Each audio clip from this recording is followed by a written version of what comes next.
नमस्कार साथियों, स्वागत है। साथियों, अपन पढ़ रहे थे राजस्थान पुलिस के लिए महिला एवं बाल अपराध। तो अपन ने 8 क्लासें पढ़ ली अभी तक। कितनी साथियों? 8 क्लासें। धीरे धीरे देखो अपना ये कारवा चलता जा रहा है। तो आज अपनी क्लास नंबर 9वीं होगी साथियों। कौन सी होगी? 9वीं। तो चलते हैं साथियों पहले क्वेश्चन पे। और ज़्यादा से ज़्यादा आप सपोर्ट करना साथियों, और ज़्यादा से ज़्यादा चैनल को शेयर और सब्सक्राइब करना। पहला क्वेश्चन क्या है साथियों? पीसीपीएनडीटी एक्ट अधिनियम का विस्तार कहाँ तक है, यानी कि कहाँ तक है? भारत में है या संपूर्ण भारत में है, नहीं है, या किस किस राज्य को छोड़कर किस किस राज्य में है? तो जम्मू कश्मीर राज्य को छोड़कर संपूर्ण भारत पर, मेघालय, असम, मेघालय और त्रिपुरा को छोड़कर संपूर्ण भारत पर, अनुसूचित जाति और जनजाति क्षेत्रों पर, या फिर संपूर्ण भारत पर।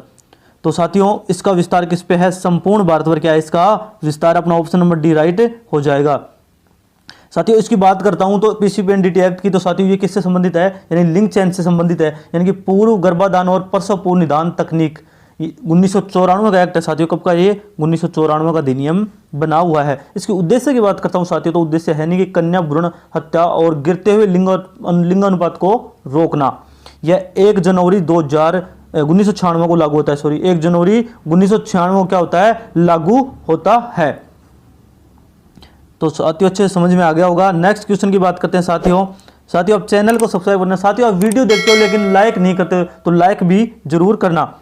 पोक्सो अधिनियम में मिथ्या परिवाद या मिथ्या सूचना के लिए दंड का दिया जा सकता है, यानी कि कोई भी किसी व्यक्ति के खिलाफ गलत सूचना देगा तो उसके लिए दंड का प्रावधान कितना किया गया है या पोक्सो एक्ट के अनुसार। तो पोक्सो यानी कि ये लैंगिक अपराधों से बालकों का संरक्षण अधिनियम है। 2015 का एक्ट है, 2012 का एक्ट है। यानी कि पोक्सो की फुल फॉर्म होती है protection of children from sexual offences, यानी कि लैंगिक अपराधों से बालकों का संरक्षण अधिनियम 2012। तो क्या इसके अनुसार 2 वर्ष का कारावास या जुर्माना, या फिर दोनों, या 1 वर्ष का कारावास और जुर्माना, या 3 वर्ष का कठोर कारावास या और जुर्माना, या फिर 6 माह का कारावास या जुर्माना, या दोनों। तो साथियों इसके अंदर 6 माह का कारावास हो सकता है, या जुर्माना भी हो सकता है, या दोनों भी हो सकते हैं। जो भी कोई किसी व्यक्ति के खिलाफ मिथ्या झूठ यानी कि एफआईआर दर्ज करवाएगा तो उसके खिलाफ यह दंड कितना? 6 माह का कारावास, जुर्माना, या दोनों को क्या किया जा सकता? दंड दिया जा सकता है। यह अधिनियम 2012 का एक्ट है और 14 नवंबर 2012 को क्या होता है? ये लागू होता है बाल दिवस के ऊपर। तो साथियों मुझे आशा ही नहीं पूरी उम्मीद है कि आपको अच्छे से समझ में आ रहे होंगे। क्वेश्चन बहुत ही इंपॉर्टेंट क्वेश्चन है साथियों, मेहनत करके बना के ला रहा हूँ, लेकिन आप सपोर्ट करो ज़्यादा से ज़्यादा, तो आपका सपोर्ट यूं ही बनाए रहेगा तो हम ज़्यादा से ज़्यादा सीरीज चलाते रहेंगे आगे तक। नेक्स्ट क्वेश्चन साथियों आप लोगों की स्क्रीन पे, कार्यस्थल पर महिलाओं का लैंगिक उत्पीड़न अधिनियम कब लागू किया गया? यह अधिनियम बना हुआ था कि कब से? यह अधिनियम तब बना था जब विशाख गाइडलाइन थी, उसके बाद में यह अधिनियम बनाया गया था। तो यह अधिनियम कब बनाया गया साथियों? 22 अप्रैल 2013 को, 9 दिसंबर 2013 को, 1 नवंबर 2007 को, या 26 अक्टूबर 2007 को। साथियों 26 अक्टूबर 2007 को तो अपना घरेलू हिंसा अधिनियम लागू होता है, यानी कि महिला घरेलू हिंसा से महिलाओं का संरक्षण अधिनियम 2005 का अधिनियम, और 26 अक्टूबर 2006 को लागू होता है। जबकि 1 नवंबर 2007 को तो बाल विवाह अधिनियम लागू होता है। और बाल विवाह प्रतिषेध अधिनियम कब का है? ये साथियों 2006 का अधिनियम है। तो अपना ये 9 दिसंबर और 2013 को लागू होता है। कब होता है साथियों? 9 दिसंबर 2013 को। तो अपना बी ऑप्शन इसमें क्या हो जाएगा? राइट हो जाएगा। नेक्स्ट क्वेश्चन साथियों आप लोगों की स्क्रीन पे, आंतरिक परिवाद समिति का गठन करने के लिए कितने सदस्य या कर्मचारी होने आवश्यक हैं? साथियों ये आंतरिक परिवाद समिति का गठन भी कार्यस्थल पर जो महिलाओं का अधिनियम बना है उसी के तहत की जाती है। तो साथियों अगर इसकी मैं बात करूं तो इसमें क्या 20 कर्मचारी होने आवश्यक हैं, 30 कर्मचारी होने आवश्यक हैं, या साथियों 10 कर्मचारी होने आवश्यक हैं? तो विद्यार्थियों क्या इसमें 50 कर्मचारी होने आवश्यक हैं? तो मैं बात करूं साथियों तो इसमें धारा 4 के अंदर क्या दिया गया है कि इसमें क्या होगा? आंतरिक परिवाद समिति का क्या होगा? गठन होगा। इसमें धारा 4 के अंतर्गत कार्यस्थल पर लैंगिक उत्पीड़न जो ये अधिनियम बना है उसके अंदर धारा 4 के अंदर आंतरिक परिवाद समिति का गठन का प्रावधान किया गया है। तो साथियों इसके अंदर कितने सदस्य होने चाहिए? 10 सदस्य, 10 कर्मचारी होने आवश्यक हैं। तो अपना ऑप्शन नंबर सी प्यारे मित्रों राइट हो जाएगा।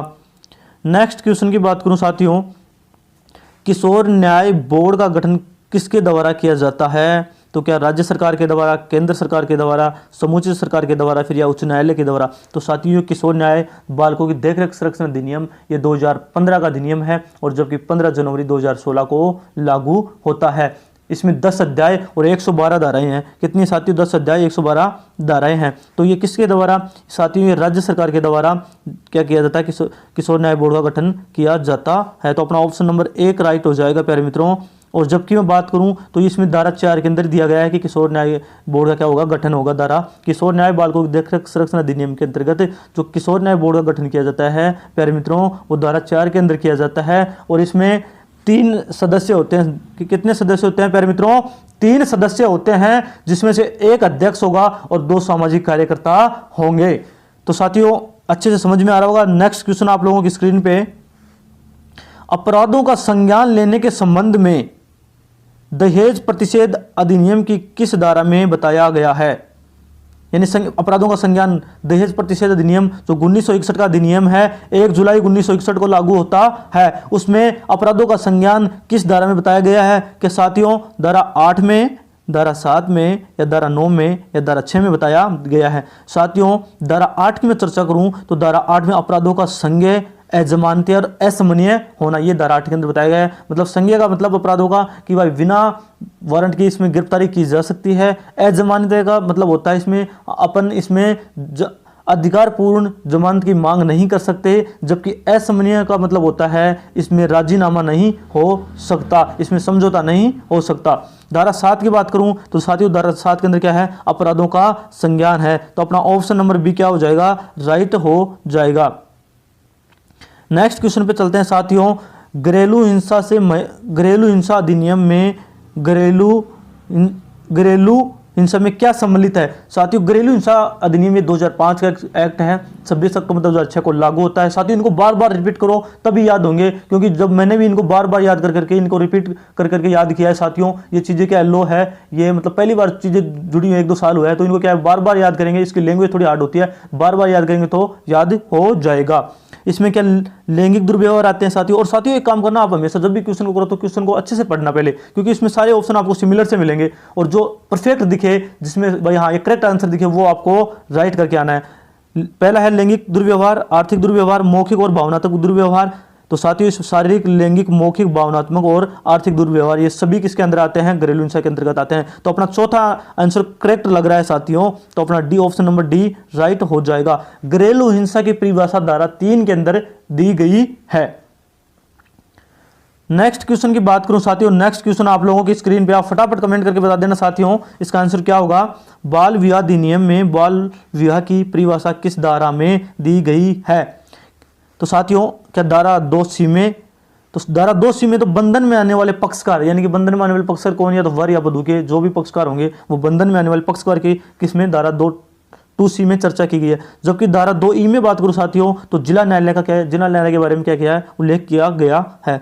जबकि धारा 2A में बालक की परिभाषा दी गई है साथियों, ये इंपॉर्टेंट है। धारा 2A में बालक की परिभाषा दी गई है। जबकि धारा 2B में क्या है साथियों? बाल विवाह की परिभाषा दी गई है। तो अपना ऑप्शन नंबर डी राइट हो जाएगा। साथियों बाल विवाह अधिनियम 2006 का अधिनियम है, 1 नवंबर 2007 को लागू होता है। इसमें 10 धाराएं हैं साथियों। नेक्स्ट क्वेश्चन की बात करूं साथियों, भारतीय दंड संहिता 1860 की किस धारा के तहत स्त्री की लज्जा का अनादर अपराध है?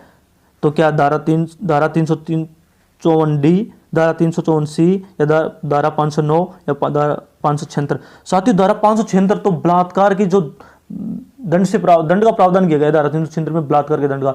जबकि धारा 375 में क्या है? बलात्कार की परिभाषा दी गई है। धारा 354D में भारतीय दंड संहिता की, आईपीसी की, इंडियन पेनल कोड की धाराएं हैं। तो इसमें क्या है कि धारा 354D में यानी कि पीछा करना, पीछा किसी भी तरीके से हो सकता है, या सोशल मीडिया के माध्यम से या वैसे प्रत्यक्ष। धारा 354C में है साथियों दृश्य रैखिकता, यानी कि ताक झांक करना। कोई भी स्त्री प्राइवेट कार्य में लगी हुई है तो उसको देखना या फोटो खींचना क्या है? वो भी एक कानूनी अपराध है। तो इसमें धारा 509 क्या है? यानी किसी स्त्री की लज्जा का अनादर करना, ये धारा 509 है। तो अपना ऑप्शन नंबर सी राइट हो जाएगा। साथियों भारतीय दंड संहिता का अधिनियम 1860 का है, जबकि 1 जनवरी 1862 को क्या होता है? लागू होता है। इसमें 23 अध्याय और 511 धाराएं हैं। नेक्स्ट साथियों लास्ट क्वेश्चन आप लोगों की स्क्रीन पे साथियों, बाल श्रम के दुष्प्रभावों में सम्मिलित कारण हैं। बाल श्रमिकों का शोषण, बच्चों के विकास में बाधक, बच्चों की शिक्षा पर प्रतिकूल प्रभाव। तो साथियों ये सभी इसके अंदर क्या है? बाल श्रम के दुष्प्रभावों में सम्मिलित हैं। और ये 1986 का अधिनियम है। इसमें बालक कौन कहलाता है, तो इसमें 14 वर्ष कम आयु का बालक व्यक्ति बालक कहलाता है, जिसको किसी भी कार्य में नहीं लगाया जा सकता, केवल घरेलू व्यवसाय को जो भी जोखिम का ना हो उसमें लगाया जा सकता है। जबकि 14 से और 18 वर्ष के बीच के बालक को किसी भी खतरनाक कार्य में नहीं लगाया जा सकता, और नहीं 3 घंटे से ज़्यादा कार्य लगातार कार्य कराया जा सकता है। 3 घंटे लगातार 3 घंटे तक कराया जा सकता है, उसके बाद में 1 घंटे का रेस्ट और फिर 3 घंटे करवाया जा सकता है, और सप्ते में 1 दिन की छुट्टी मिलेगी। तो साथियों, आप लोगों को अच्छे से समझ में आ गया होगा। साथियों, चैनल को सब्सक्राइब करना, बेल आइकन दबा के रखना, और मिलते हैं किसी नेक्स्ट वीडियो में। तब तक के लिए जय हिंद, जय भारत। सभी को वीडियो देखने के लिए धन्यवाद। Thank you for watching sir. इस क्लास का पीडीएफ पाने के लिए साथियों, इस क्लास का पीडीएफ पाने के लिए आप ज्वाइन कर सकते हैं हमारा टेलीग्राम। आप टेलीग्राम पे सर्च करोगे मिशन राज पुलिस, तो आपको मिल जाएगा। अपना मिशन राजस्थान पुलिस के नाम से अपना टेलीग्राम बना हुआ है। आप हमें व्हाट्सअप भी कर सकते हैं, या फिर ज़्यादा जरूर ज़्यादा आप कॉल कर सकते हैं। बाकी आपको इसकी पीडीएफ मिल जाएंगी, राजस्थान पुलिस से नोट्स वगैरह या कोई जो भी इन्फॉर्मेशन होगी आप सबसे पहले टेलीग्राम पर मिल जाएगी। तो आप सभी ज्वाइन करके रखना, और हमारे चैनल को सब्सक्राइब कर लो आपको। तो मिलते हैं, धन्यवाद।